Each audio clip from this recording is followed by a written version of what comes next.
All right. Welcome back. Another Friday here with Art and Greg. Today is August 22nd. End of the summer is upon us. Labor Day is next weekend. The dog days, the doldrums, no wind, no breeze, no movement, except for some kids are going back to school. Here in Michigan, though, it's against the law to start school before Labor Day. It's interesting. So kids don't go back. Today, we're going to talk about, we'll do a little bit about copiers, the industry a little bit, but mostly about the new things, the robotics stuff that's coming out there. Art's got some ideas. I got some ideas.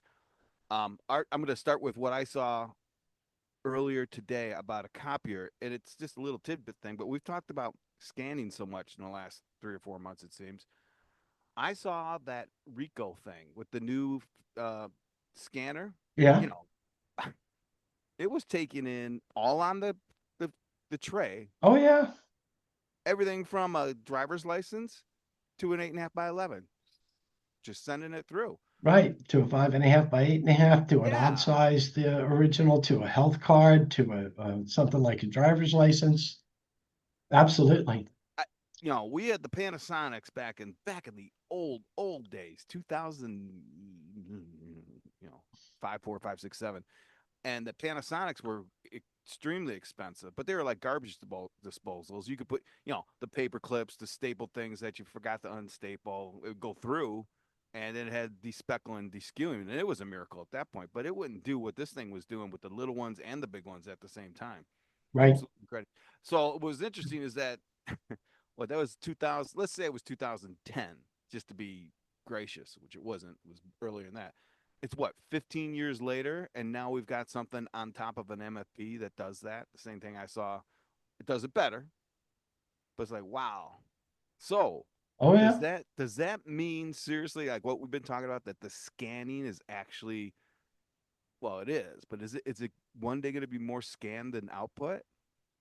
More people are scanning than they're printing, Yeah, correct?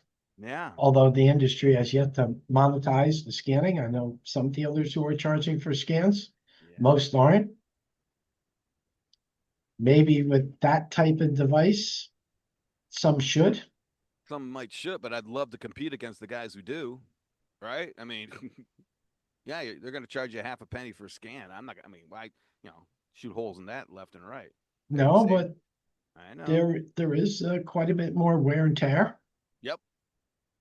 If you just look at buying a out of the box Fujitsu, which is now the Ricoh, Yeah.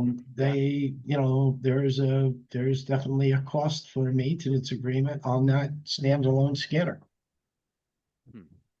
Well, I don't know So the math, but I agree with you. why I don't shouldn't know. there be on top of the Ricoh? Well, I think it's something to look at. I'd still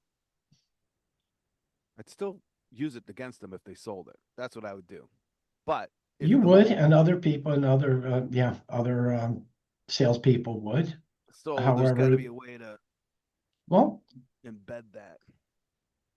I mean, well, the logic makes sense to me. I mean, you could charge something like 0.0025 for every scan. But Right. basically, you got to go back to your value points. What's the value points of, you know, charging for scans? Hmm. Because Yep. you're going to be able to scan documents that you were never able to scan before. So is there a Staples. value to that for you? Yeah. I mean, if not, then here's the play on that. If not, then get the Ricoh that has the regular scanner. Oh, I forgot about that. Yeah. Right. So regular MFP with the old document handler on it, right? Yeah. You know No, what? no scan charge. You want this one, there's going to be a small scan charge. There's another thing that comes up. I mean, who really needs all that? I mean, I say who? What kind of industry? I mean, you're looking at government, Attorneys, attorneys. CPAs, Yeah, yeah. Any type of healthcare. regulation, maybe even teachers, schools. Yeah, yeah. No, not really. Oh, really? Okay. I don't think so. All right. Healthcare, Yeah. right? You also take a look at, if, I have a large dental office as one of my accounts, and they probably got 20 workstations. in this dentist office. I mean, it's huge dentist Pretty office, big. Yeah. Okay. but there's a small desktop scanner at everyone's workstation. So the first question would become, all right, do you have a maintenance agreement on that? If so, what's it costing you? I mean, if it's $1,000 a year and you got 20 of them, that's $20,000 a year. That's what, $1,500, $1,800 a month? Right. If you just say everybody, you know what, maybe we need to start getting up from our desk and go over to you know, centralized workflow. I mean, the Right. savings would be there. Plus, it'd be get everybody up off their butts. Yeah. It depends on the customer service experience at the desk. If someone's over the phone trying to process Yeah, documents, and I cost, understand the but benefits of if somebody walks in and they hand you your health card and yeah. maybe you need a driver's license or something else you need, I understand that person right there who takes in the information probably needs that desktop scanner right there. But on the other 19 workstations, do Sure. do they need Yeah. a desktop scanner there? So you just do a quick analysis. You do an Because they're NPS not. study. Yeah. Yeah. Just Because my you initial just, thoughts. yeah. I mean, you just do a quick workflow, the back of a napkin, really. I mean, gee whiz, it's not that complicated. Then you just consolidate. So it's almost an MPS in reverse. Not really. Right. It's reductions of standalone scanners. Or with the client, how much do you want to save? How much do you want to save money? Save money, and you're not interrupting a real existing workflow, right? You're making it even faster if possible. Well, anyway, Well, that was what I saw. I thought that was pretty cool, right? I mean, a copier is a copier is a copier. There's not much more you can do to them, but and you know what? I don't think any other OEM manufacturer is going to have it for a while, unless somebody goes out and buys um, Kodak Alaris. oh, yeah. They're the What is only the one. story with those guys? I don't know what's up with them. Are they still on their They standalone? were, I think they were bought a few months ago by another VC. Oh, So some things have changed over there. I know the marketing guy left, and I haven't seen much of them since he left. I haven't seen much of them on LinkedIn like I used to. yeah. So who knows? Maybe they're right for an OEM to buy them. Well, that's cool. Well, anyway, yeah, that's what whenever I see something that's interesting on the copier side, Right, that's it. I did hear wind of a copier dealer, rather large one, not as big as POA or Dex or Flex, but in that range, right? And I don't remember the name, but was actually doing something with artificial intelligence internally that they might be rolling out to their customers. I have no idea what that means, but that's the first time I've heard a dealer say stuff like that. yeah, I didn't hear about anything like that. I know company out of New York. Hmm. I believe. Remember back in the spring, I believe Atlantic purchased Oh yeah. an AI company. I don't know if it was an AI. I mean, they may have called themselves an AI company, but I remember something. But the one I'm talking about is certainly West Coastish. It's not New York or even Florida. It might be California. Regardless, it was just interesting to see. And that's about time, right? 2 years in, if someone's been using LLMs for a while, they've got some knowledge. But, boy, the enterprise side is just going besides themselves trying to implement AI. There's, they just had a study come out 2 days ago, and 95% of the AI projects that are attempted to be implemented at the enterprise level are failing. They can't Right, they can't do it. So, and there's other statistics out there. $46 billion has been invested, and at most it's like a 3% increase in revenue that they can track right to AI. right, Doesn't invalidate AI. It invalidates their existing IT policies and processes. That's the problem. That has right, always been the problem. right. So the scuttlebutt. I just heard this morning at some show. Scuttlebutt is like we've talked about before. I think you and I have talked about is that an AI native company can certainly take on these big, and we're talking billion-dollar machines or companies, not anything that we're used to internally. But an AI native company can start up and take on the big companies because their processes will be built around AI. Well, will be incorporated inside AI, where the big companies are trying to put AI inside their existing processes. You look at Salesforce; they're struggling because they tried to hammer in artificial intelligence inside their existing systems. So I don't know what the answer is. I do know that it's a big deal, and they're Right. still tripling down on with money. Got it. So I got I'm gonna go back. I got the scoop on Atlantic tomorrow. They bought Uh-huh. a brain cell back in February. Mm. And it's not What is it? AI company, it's actually specializing in technology consulting, AI-driven business solutions and process optimization, which basically floats around good for medium-sized business, cutting-edge technology, automation, ERP, CRM, and AI-driven insights. So not truly an AI company, Damn. just But a probably, AI-driven. yeah, they slapped an AI sticker on the side of their logo. That's fine. Everyone's doing it. But they're an IT firm, so interesting. All right. Right.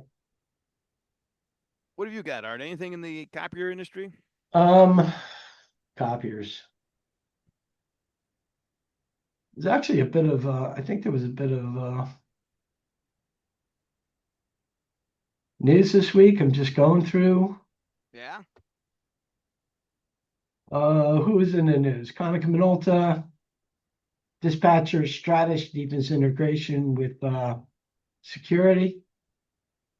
Canada had a report for the women influencers, I think they've been running that for the last year. reshaping the office tech dealer channel. Pharos Oh, Pharaohs. releases Blueprint 6.0, creating a seamless path for enterprises to migrate to the cloud. Blueprints. Huh? Interesting. Wide format, yeah. Yeah. Oh, Canon Yeah. introduced a new technology Ooh. for copiers. Okay. It's called D squared exposure.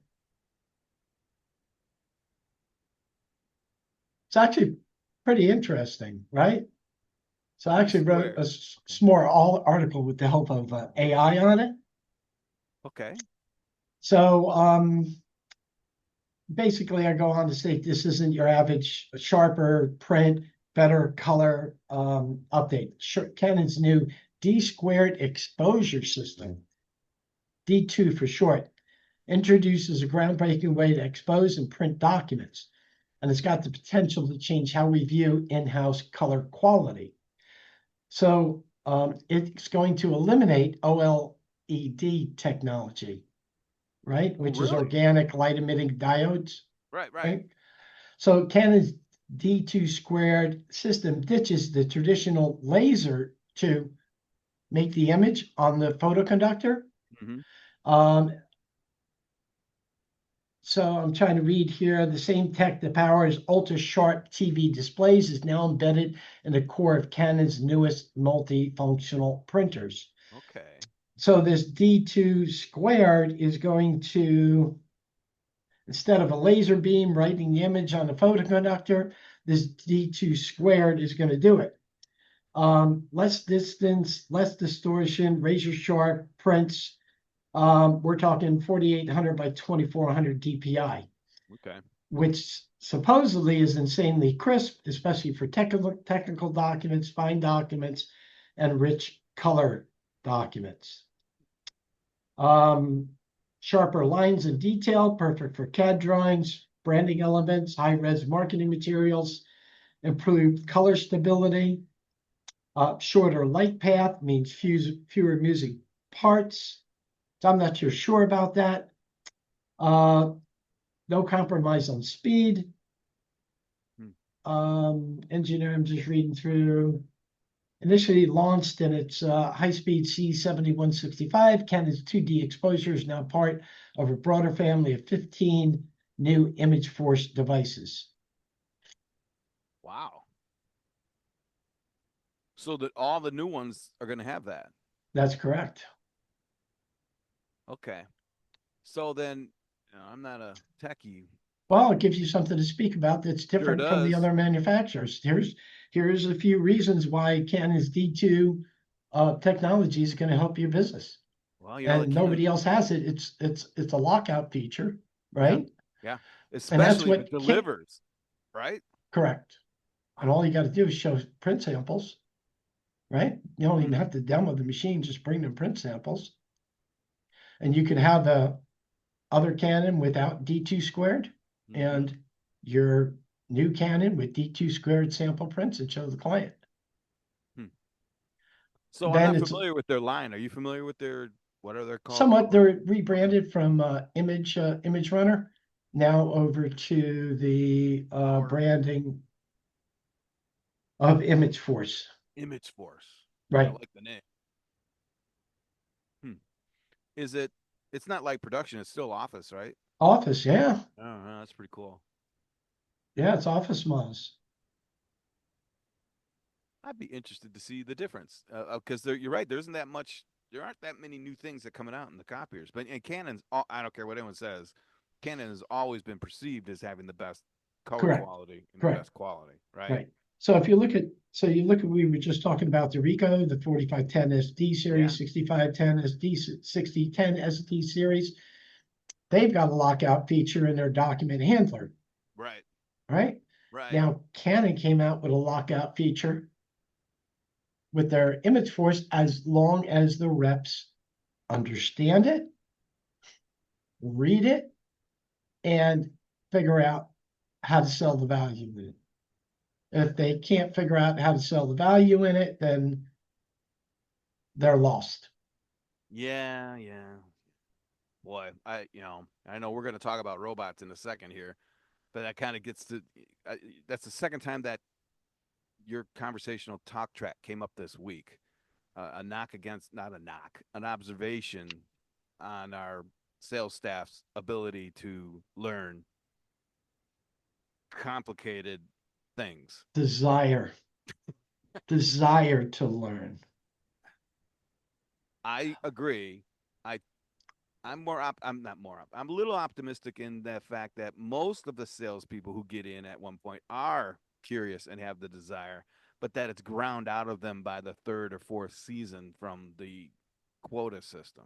Not that there's anything we can do about it, but I'm just saying by then you're more curious as to how you're going to close 3 machines a month versus the newest, greatest, coolest dock flow and first time out speeds and shit like that. It's like so just Well, that can be a great way on how to close those deals that are hanging out there. I agree. I I mean, agree. the thought is that, if you're going to follow up with a client, maybe the deal's been hanging, it's stalled. Um, you definitely don't want to ask them, has anything changed? What's new? You got to give them something they can bite their teeth into. Yeah. Whether maybe you came out with a different type of promo or something's changed. Something changed can be this D2 technology, Yeah. right? Yeah. Anything. So educate, educate those end users. The only other thing I want to talk about was Ocala City Council Ocala, Florida. in Florida, Yeah. considering an agreement with Canon USA for 89 multifunctional production machines, a mil $1,957,000 in revenue. It For how many? says here 89 multifunctional production machines. Yeah. What a production machines. That can't. So that's what 10 grand a piece. Is that roughly No. how Well, much did? 89 each would be 10 grand a piece, would be 890,000, right? Oh, okay. So it's So they what? wouldn't be production machines, but that's what the 8,900, 10,000, 89. Yeah, that's basically what the thread says. Yeah. 89 multifunctional production machines. Later expanded to 95. and it's only 900,000. It's less than $1 million. $1 Wow. million is a good number, right? It's sled, so there's 2 points in there for the rep. Correct. And probably heavy discounting. Oh yeah, there's no. It's like the sled account. It's already determined. So all you got to do is fill Yeah, out. 95 machines at $10,950,000. So they could be light production machines going for $10,000 each. Could be, but it's I can probably. see that. Oh, okay, all right. So what? 55 page per minute? That high or what's light Yeah, production? 55 to 65. Yeah. Once you take in the discounts that the manufacturer is going to give. And I wonder why they need so many, right? It's like, really? You need that many? But who's going to ask, right? That's only taxpayers' number. Ocala, citizens of Ocala. Don't know. Oh, yeah. Well, that's cool. Where's Ocala in Florida? I'm picturing in the middle of the state, but I could be wrong. I don't think it's Panhandle. Small state, somewhere in there. Yeah, small state. Ocala. Wait a minute. Was it Ocala City or county? Oh, you got me. County, that might make a difference. City of Ocala. Oh, it's south of Gainesville, Oh, just south of Gainesville, north of Orlando. yeah, it's in the middle. But the city, I didn't think it So was this that says big. Ocala City Council. Shenanigans going on in Florida.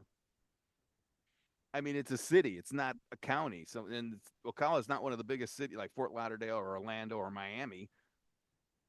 How many the population? It's like how many 10,000 citizens per copier? We could probably figure that out. I know. I'm not gonna do it though. I was like, all right, whatever. City Congratulations. government. Did it say who won it? Looks like Canon might get it. Oh, can't. Well, of course. All right. So no dealer was hurt in the production of this RFQ. Yeah. I'm on their website and I can't bring up much about Ocala.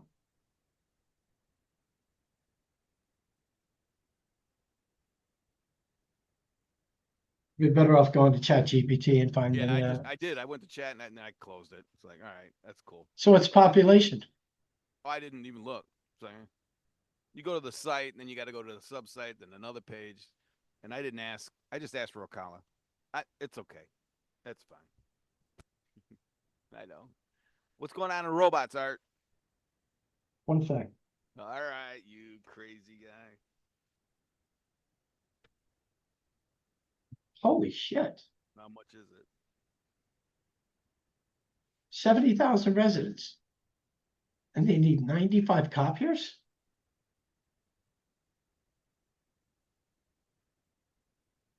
Do the math. Jeez. It says for the broader Marion County, maybe it was for Marion County, because that's 400,000. That I could believe. Sense. Yeah, yeah. So let's switch to robotics. I had yesterday. Yeah. I had an interesting trip. I belong to MODC Group, which is Monmouth Ocean County Development Council. It's more like a broader chamber of commerce that works in two counties in New Jersey, Monmouth and Ocean County. Okay. And they scheduled a trip over to Lakehurst Naval Air Station. It's now known as Lakehurst Nav Air. Now, if you think about history, you're familiar with Lakehurst, right? It's no. Lakehurst, New Jersey. The Hindenburg. Big blimp blew up in Lakehurst, New Jersey. 1921, I believe. Yeah. Yeah. Yeah. And a reporter, his famous the words. Humanity. Yes. Yeah. Les Yeah. Nessman, WKRP, Thanksgiving, same quote. When the turkeys couldn't fly. So anyway, all right. So that naval station is where all right. That's yeah, cool. yeah. So what's really cool is they are the world's. So you look at Top Gun, the aircraft carriers. Yes. Yes. how do they get them to go off the plane? With steam catapults. Catapults, yes. Correct. So they are the only worldwide manufacturer of steam catapults. Oh, okay. All right. So So, go ahead. along with the steam catapult, they just developed a couple of years ago, the EMAL, Mm-hmm. EMAL, which is magnet Yep. catapults, right? Mm-hmm. And that catapult is actually on the The latest Gerald one. Ford, the new carrier that came out, is using that email catapult. So not only do they do the catapult systems, they also do the arresting systems Oh, that with the rope. catches the planes as they come in. And Yeah. they've got an entire engineering staff there, 2,000 civilian employees that do all of the manufacturing for these emails and steam catapults. So I'm gonna ask you. So there's a commercial industrial business who manufactures, and they're tested and designed on the air station. Is that what you're saying? Or because the reason No, I ask is I just saw them testing one. They showed how they test it. It's on the ground and they shoot cars or something. There's something. Oh right, no. right, right, right. Yeah. They do it right in Lakehurst. Oh It's on a wow. rail, Yeah. yeah, and they put dead weight on it, and that's how they test. That's really interesting because I know the steam ones were connected directly to the nuclear reactor on the older one. Correct, correct. Oh my God, that could throw a B-52 off the deck. But Yep. They wow. said they're good for about, and I could be wrong. We couldn't take any pictures there, right? So I'm just going on basic memory, but they said the steam catapults Hmm. have to have this one part replaced almost every 100 takeoffs. Oh, yeah, yeah. So they're constantly generating these parts for the steam catapults. I didn't ask much about the new email with the electromagnetic system, Yeah. but what they also do is they also have they do all the testing for the NATO countries as well Oh, okay, okay. for their aircraft carriers, France, Britain, Right. Yeah, I think that's whoever a else has them. They'll send their planes over to Lakehurst to do some of the testing there, especially when they came out with the new email, the mag. yeah, I'm going to call yeah. it the mag, right? Catapult. Um, but more interesting, I got 45 minutes in their Rise sandbox. That's a robotics laboratory, right? Mhm. And I was actually in their sandbox. They had 25 of us in their sandbox. There was only two guys there, and had a bunch of robots around. The more like the cobots, the ones that are low to the ground, right? They Yeah. didn't have any humanoids there. So they're all wheeled, right? Is that Right, they're all okay? wheeled, and they got that what's that where the wheels are sideways, so they can go sideways or they can go forward or back. Yeah, Macadam chassis or something like that, yeah, yeah, like we yeah. have on our Jet Rover for It's our exactly the same thing. proof of concept, right? Which we had on our lunar rover back in the 70s on the moon. Right. A lot of people didn't know that. All those wheels did the same thing. No, I didn't Okay. know that. Yeah. So that what is the Navy? Okay, go on. I'm sorry. All right, so they're trying to see how robots can integrate on their ships or aircraft carriers, Oh my. right? Mm-hmm. So they had a video there of the Boston Dynamics dog, Mm-hmm. Mm-hmm. right? Mm-hmm. And the Boston Dynamics dog, they showed us a video of it testing it, cannot walk a straight line on a ship No. because it uses LiDAR to see the horizon, and it was stumbling like a drunk robot. Yeah. It just could not walk a straight line. Gravity. Right. I mean, it does. Yeah, that's a good point. And they Isn't it? mentioned it too, like just like humans, how humans have to view the horizon in order to get their stability, and that's why a lot of humans get seasick. is because that horizon keeps moving on them.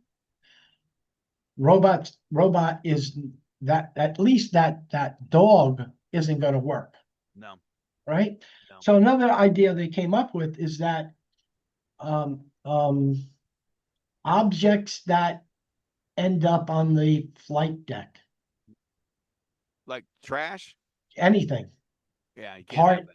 a nut, a bolt, can cause serious damage to the ship, to the planes, to anything when landing and takeoff. Well, those intakes, because yeah, So so they're you have the actually, whole crew go up. Yeah. yeah, so they're actually experimenting with robots that will actually, four-wheeled robots low to the ground that will actually travel the runway and then alert for something, or they didn't show anything that could pick up anything, but at least put an alert out that something's on the airway, On the right? deck. Yeah. So the other thing they had was they were using AI to actually, they showed a digital program of where the airplanes were at in their process on the flight deck. So they Okay. would have a visual of each plane as it was either being moved or whether it was getting ready for takeoff, and it showed you that position on the flight deck, which I thought was but again, they're experimenting with a lot of these things with AI Right. and the robots. But I was first time I was ever in a sandbox. That's cool. I saw probably four different robots. I wanted to take a picture of the brand, uh, but of course I couldn't. Uh, Now I'm trying to remember those names, and I couldn't remember any of those names. But my first question, I didn't ask it, was, are these any of these robots from China? Well, I think you know the answer. I would have to probably say no. It's a big no. Right. Yeah. Even the component parts have to But be I'd love to remember the, I'll probably do some search and see if I can come up with those names. But one was about yay big, about 12 inches high, Oh, flat wow. top, right? Right. And had a little camera on the front of it. So it was probably the LiDAR. And then a couple other were bigger. They were about 24 inches high Hmm. with much bigger wheels. They had three or four of those there. Some were in parts, uh, but they didn't give a demo of any of those Right. robots. Well, They were just there. I know that there's two occupations in the world that are very dangerous. One is farming, believe it or not, because the implements people, Bobby falls off into a grain silo or whatever it is. The other one is a flight deck of an aircraft carrier. And I know if you've ever seen anything, you've got the greenies, the reds, the yellows, all those Yep, guys running around. You've got jet planes, $1 million jet planes. You've got an ocean that's going up and down, planes landing, planes taking off. That catapult yep, is nothing to goof around with, right? That thing is powerful. yeah. Winds, everything. They made a statement that the stuff they make at Lakehurst has never had a failure. Mm. So Yeah, they're you know actually what? Yeah, pretty proud of that. that is pretty cool. I can imagine there being things like that one robot case study about being able to scan the deck is really important because right now I know it's the whole crew gets out there and they go arm in arm practically and look for a pencil, a nut, a bolt, anything can get sucked up in those intakes and That's correct. jack up Yep. the whole engine. Um, and then, gosh darn, can you imagine? I mean, just getting those planes up and off. And like, so the AI thing you said about the flight deck control, the air boss could be able to see where the planes are and what all the stats of Correct. those planes. Man, wow. Okay, so if there's a case study on an aircraft carrier, it's easily translatable into B to B, right, into the private sector. Because take the most complicated warehouse floor or shop floor is nothing like an aircraft carrier or is dangerous. You're not moving bombs all over the place with volatile engines. Ah, that's pretty cool, Art. That's cool that you got to do that. Yeah. Yeah, that was yeah, that made my day. Now I've always driven around that base, Uh-huh. and I always knew that the Hindenburg crashed there. Um, but I never had the opportunity to go on the base. And the base is actually pretty huge. Okay. And it lines up with McGuire Air Force Base, which is gets a lot of people from overseas. A lot of people coming back when they came back from Iraq or Oh, Afghanistan, they would come into McGuire. Then it's got an army base there also, which is Fort Dix. oh, yeah. So it's actually a huge base. I would probably say between the three bases, there's, I mean, with civilian employees, I would only guess at maybe 30,000. Yeah, yeah. If they've got 2,000 working on the robot or the what was it? It was the magneto thing The you said. Yeah, the magnetic, maglift, whatever. right. Yeah, that's cool. That's what the railgun is. It's all mag. Yeah, it is. Yeah. Wow. So they didn't have any testing going on that day, Oh, that would have been cool. but that would have been awesome. So yeah, that's called the electromagnetic aircraft launch system. No, they can also set up, they do, come on, help me out. When they've got to set up a airfield in a hurry for the Marines, Okay. Yeah. expeditionary Yeah. Expeditionary airfields, force. Yeah. Yeah. they work on that. They do aviation data management control systems, the arresting gear that I told you about that catches the planes when they come in. Um, and they do all the support and engineering there. So as Wow. far as I'm concerned, engineering, right? What was the first thing I was thinking about? Mm-hmm. I'm sure they got a contract, Art. Blueprint machines. I'm sure they do too, but I have GSA. That's right. You need to So, get in there. You know, you're a resident. Boy, you've got all sorts of good things going in your favor. well, Local guy does good. here's what I also saw. Yeah. A What? Konica Minolta di Alta copier, Wait a minute. which was the hybrid between digital and analog from So it's Minolta before they became Konica Minolta, how was old is sitting that? in a room. That's got to be how many years old? 20. Yeah. So as soon as I saw that, I was like, okay, somebody's got to get a phone call. Yeah. But Wow. it was interesting just how to see how one portion of the Navy was looking at robotics and humanoids. In the distance, I also saw a couple mannequins, which actually with headgear on them. I didn't mention anything about it, but if I saw it, I could probably talk about it, Yeah. Yeah. It's out in the public, open. right? Well, there's all sorts of stuff going on in the military right now. From what I've seen, is anti uh, drones. Those are pesky little things, You and I mean know, little. It's like thanks I for didn't. bringing that up because a Okay. lot of their work now is also with drones. Yeah. That's a real threat.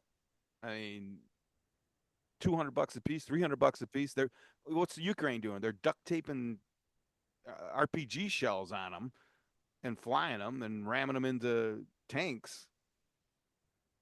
$300 drone, Yeah, and we've got multi-million-dollar javelins that are almost basically the same. Like they're controlled with that little thin fiber optic cable that's on it, so that our missiles go miles and miles on it, but so do their drones.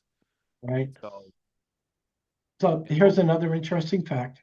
yeah, Since we're all civilians in there, and they have this civilian liaison, then they had some of the military people there. One guy got up and spoke, since you guys are all civilians, if any of you are in real estate, please let us know if you know of anybody, any foreign company that may be looking to purchase land close to the base. right next to the base. You mean Hey, like the you know what? farms out in Oh, good, Oklahoma? good. I'm glad they mentioned it. Yeah, yeah. Well, well, that You that know, is that's a PR move because they've already got the intelligence to find that out, but they're just putting it out in the public so that you and I talk about it That's fine. I like it. You know, enough You is hear enough. that? What was that? Motorcycle going by. I did hear that. Jeez. The Chinese motorcycle. Yeah, Trying to. so robotics, Hmm. they're doing things. No, nothing I've seen. Um, but it's Well, we're- that kind of dovetails into our crickets that we've kind of discovered, right? The bipedals and the ones that look humanoids, they get all the press, but when the metal hits the ground, it's more how do you say more engineering and marketeering than reality right now, because and I've said this a million times, like all of the guys that I contact are really good at research and development, at building, all that scientific propeller head stuff. They've got no strategy of a go to market thing. And the only right, reason they don't is because honestly, they don't need it because they can't go to market. They don't have enough. I mean, so on the bipedal side, they all say they're going to make what 3 billion robots in the next 5 years. An example. And they might be able to do it, but they don't have a. They think if you build it, they will sell, and to a certain extent, they will. But there's no real go-to-market strategy that I've been able to uncover in at least 100 different robotic right. OEMs. They've got a franchise model, and then you hear this robot as a service, which is just lease kind of, but it's not nothing that this channel is used to. I mean, if Well, you look at the advance, compare the two, there's no comparison. There really isn't. I mean, that's what why we we're do, here, right? yeah, That's why we're doing what we're doing. yeah, yeah, and I'm glad you brought up the wheeled because the immediate future is a wheeled solution right now. And just like Correct. what you said, the dog has 4 legs, right? And it can't do that, which it can't. It can't. Even dogs, any kind of animal who's on a big ship going back and forth, you can't do that. So that's just an example. Put some wheels on it, make it simple, make it easy. Not only easy to use, but easy to make. That's another thing. So if you can make 400 a month, that's really good. That's only what 100 a week, 20 a day. That's not that. I was just trying to see if I could come up with a video showing a robot dog on a ship. No, I don't think we're going to see it. Well, that's a tough problem because humans can't even do it. I mean, what are you gonna, that's a good problem. Well, then they won't be on legs.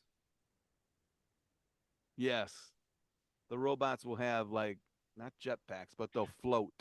So sometimes you got to wonder too if the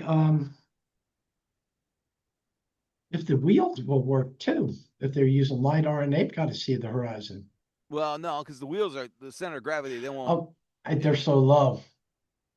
they're Yeah, low. they're only this one was only like 12 inches off the ground. Right, right. And you got to remember, like when we're walking or even a dog, there's at any given time two of those legs off the ground.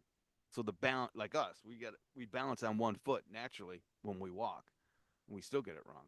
So the wheels never leave the ground, and even if they do, you got to worry about some other stuff. But right, that's the reason. And it's interesting because I just saw another farming robot, big. It's like a tractor, but it kills the weeds with laser beams. I don't know if you've seen them, right?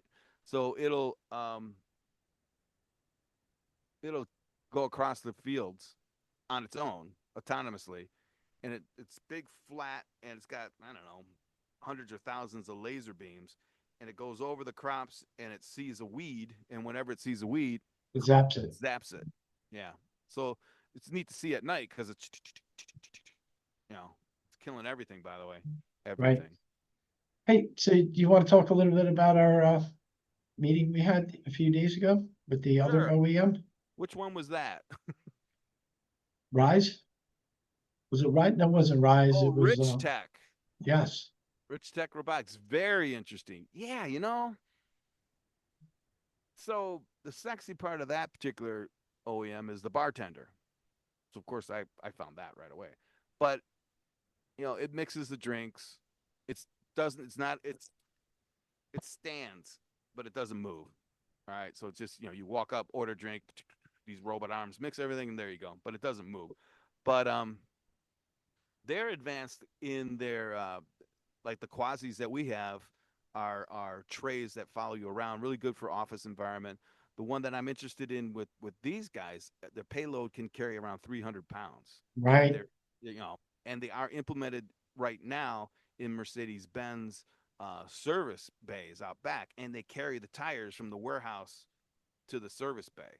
So someone loads up, but you can imagine, right? You don't have some poor kid schlepping tires all over the place, and that's the heaviest load. The parts, you know, Yeah. disc brakes, anything comes from the supply room. They plop it on this Yeah. cart, and off it goes. And what we thought about was copier dealers, Yeah, right? For moving their A3 or A4 machines during setup or processing. it's it's a really good idea. Now, there's all sorts of other stuff that applies, but yeah, at least looking at that, moving around in the warehouse, which is funny. I've been starting to see, our dealerships showing off their huge warehouses of not just machines but parts, service parts, toner cartridges, things like that. Um, where the quasi is not designed for heavy lift. It really, that's fine. It's designed for real office ready robots. Where this one can move heavier things, but can also do the light, more nuanced things as well. Again, we're looking for LLM capabilities. We're looking for, expanding. Can we add on to it different service packages? I guess we'll call it. So, Right. it can be anything, right? But right now, I think these two really complement each other. So yeah, sounds pretty interesting. Again, boy, they so we had the meeting, and for me, I get excited. There's only 60 minutes, call it 50 minutes of time, so I want to get everything out. And it took us like 15 minutes, maybe 20 minutes into the conversations before he stopped me and said, "Well, when you say dealerships, you're not talking about auto dealerships." Well, no, I'm not. Right. So, so we had to go over that maybe even three times. But I could see the light bulb went off in his head. It's like, oh, dispatch, support, service parts, warranty parts, delivery, training, installation, retirement, leasing, all that talk track that we take for granted. These guys haven't even heard of. So, are Correct. you sharing something? Yeah. Can you see it? No, I do. There you go. Look at that. Oil, parts, 300 pounds, batteries. batteries. Forgot about Batteries are quite weighty. Look at that though. It's a cart carrying a cart. Did you see that? No, I didn't see that. Yeah, it was a cart carrying a cart. I think that might Should be be it. the next one. Cart and tires. There, Yeah. right there. See the Yeah, yeah, casters? yeah, yeah, yeah. I see it. Now that's interesting, right? So now the tires are already on a cart, and the cart picks up that cart is carrying the tires. So the human component is really minimized. Same with the batteries. So maybe the batteries and the tires are already stored on those carts. Oh my God. So the inventory control is Well, like, that's okay, pretty interesting. that is interesting, isn't it? Yeah. Yeah. Wow, with the copiers in the warehouse already stored on that type of cart, With the then casters. Look at there's that. basically no lift, which basically no lift means less claims for disability. Workman's comp goes down. Yeah. There's a there's a lot of labor issues involved with that. I mean, in theory, you could stage your whole days. Oh my gosh. You could stage all of your installations. Insurance companies could also give you discounts for having equipment like that. Yeah, good point. Right. Wow. So they're on the docket to approach and then become part of our Crickets consortium. Um, I do have some lines on. I really would like to get an Android, but that's going to be a little bit more difficult. Those things are 24 months out before they really get serious. Yes. It We are looking for more dealers, though, correct? To Mhm. join us. Yeah, well, just like with the OEM that makes that cart, his light bulb went off. It took a little more time. I think though that the copier dealers that we talked to about it, it's like that doesn't take that long for them to get it. It really doesn't. Um, but in that context, at least infrastructure, leasing, help desk support. We've all got in plugging in a robot where a photocopier would be in that process isn't that big of a yank. Because what we think about right off the bat, then, okay, well, what's the margin, right? So we, in our heads, talking to dealers, they've already checked off that. Okay, I can do that, I can do that. Well, am I going to make enough money? And that might be a little, it's not, I don't know, our Well, conversations, I don't know if it'd be the same margins as a copier, although it might be. it could be. Yeah. Actually, The there's margin another. could be whatever you want it to be. I was just going to say that. I mean, the challenge that we have on our channels, we know what MSRP really is for, right? Right. We know that. These guys don't know that. They think MSRP is something MSRP. else. It's MS, Retail. yeah, it's MSRP. It's like, yeah, well, that's kind of, that's so there's a lesson to be taught to those guys, introducing the leasing and the financing and all that, so that we can maybe help them out. Right. The But upgrading, the yeah, trigger points, so you can get a new robot installed. the whole financial model Yeah. that they're not familiar with, which you're not blaming them, right? They're at the very beginning. They just want to Right. be cool. So even if something like this, the cart we just viewed, even if it's $20,000, Right. right? Say it's 20 grand. And I'm just going to put that out Yeah, there. yeah. It's Pencil out a deal. $400 a month on a lease. Okay, so that's easy for a And customer to pick up. if you can eliminate hiring one additional person, Reallocating existing labor. Yes. good point. Yes. The machines don't go on strike. They don't go on vacation. They don't call in sick. They don't unionize. Well, yeah, well, the good point. What happens when you do get a few people in on your team and they go on vacation? You can't install as many machines as you used to. If you can't install as many machines that week, then your revenue suffers that week or that month, or somebody calls in sick, or Right. flu is going around the office, and you got 50% of your staff out. Yeah. I mean that's not far fetched at all if we just remember back to COVID. I mean, right? That happens. Um, Also, and I just thought about it in our conversation now, is you could PM these things will work at night. And once you trust them to autonomously, if you submit the orders for the next day and the installations for the next day, you could conceivably stage everything at the At night, tech's area the night. So when the techs come in, here's the config. You have to config this up by noon because guess what's coming at noon 05? The next config or whatever, correct. right? We got 50 machine order. The 50 machines are in. We've got them unboxed. They're on the carts. Now they've got to get from the warehouse to the setup area. Right. And they're there, they're there. I mean, and this is not science fiction. This is doable, right? I, I Right. I think the hardest thing with that particular process is having the humans trust that that's not going to run amok at 4 in the morning.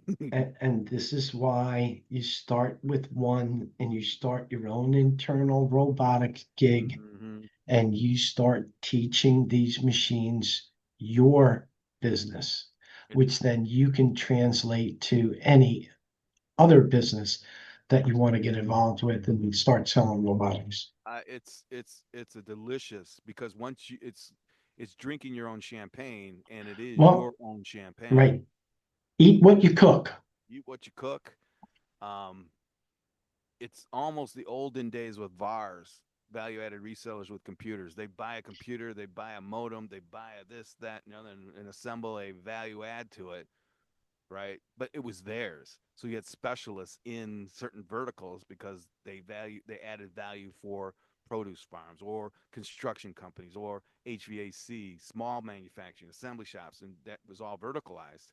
That's Right. the stage we're at right now, right? So if you bring in as a dealer, you bring in 2 of these robots and you configure it and it works for you, well, you can take that case study, become an expert in that particular edge of robotics and start selling the hell out of it to the same and similar verticals, right? Because Yeah. you've got the expertise that no one else has because you used it. That's how the whole VAR thing and how the old accounting system and customized software started.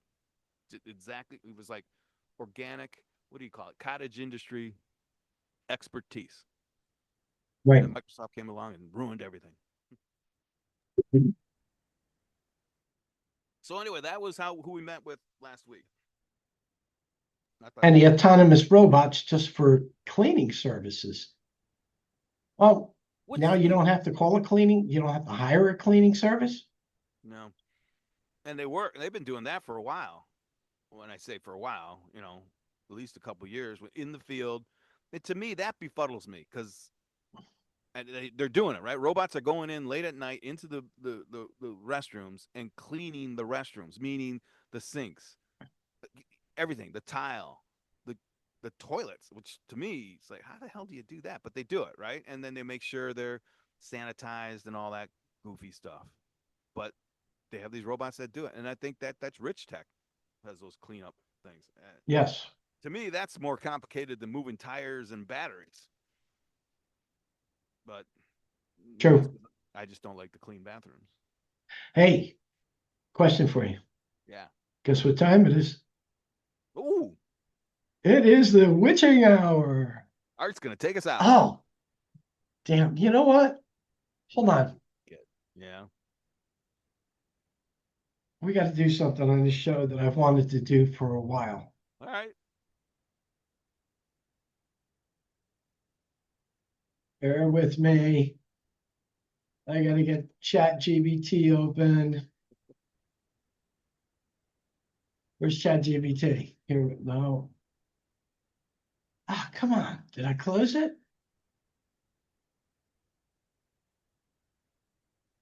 I got to open it up real quick. Hold on. That's okay. Take your time. It'll spark up real fast.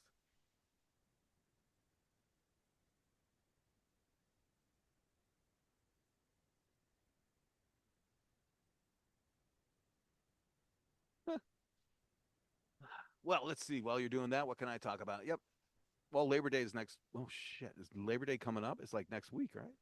We talked about it. Then the school starts. Then the leaves start to change. That's when business changes. It's going to pick up between then and Christmas. Yes. So every either at the beginning of every show, at the end of every show, I want to have a trivia question. Oh. Related around copiers. No so the first one's going to be pretty easy. But let's have some, maybe we can have some fun with this. And let's offer for the first person who replies on our YouTube channel. Okay. We'll give them a free 30-minute demo of Celeste. Oh, yeah. We'll give them a 30-minute orientation and give a couple of things away on LLMs. Yeah, let's do that. Right. So I'm hopefully I'm going to get this posted this week. So question. You don't want me to answer it, do you? No, I can't answer. I don't think you can answer it either, but you might be able to. All right.